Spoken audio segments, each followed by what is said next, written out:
Magandang pamasko naman ang natanggap ng isang driver ng truck. Ilang araw kasing naipit sa putikan sa Tanay Rizal ang kanyang truck.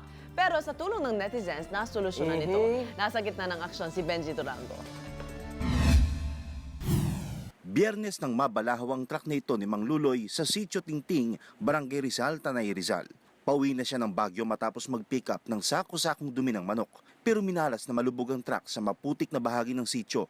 Inabandon na rin siya ng kanyang mga pahinante. Sa 5 araw na pagka-stranded, umasa na lang siya sa bigay na pagkain habang naghihintay ng hahatak sa truck. Inakala rin niya na abutan na siya ng Pasko sa lugar. Isang concerned citizen na nag-post sa internet ng kalagayan ni Mang Luloy. Mabilis nag-viral ang post, kaya kahapon, isang dump truck ang dumating at tumulong sa paghila sa nabalahaw na truck. Naalis sa pagkakabalahaw ang sasakyan, kaya napaluhan na lang si Mang Luloy sa tulong ng mga netizen. Sa ngayon, nakabiyahe na siya pauwi ng Baguio at makakapagdiwang na rin ng Pasko kasama ang kanyang pamilya. Para ako nabunutan ng tinik. Ano plano mo sa Pasko pag uwi mo? Siyempre, masaya makapili mga pamilya ko. Diba? Kahit walang pera.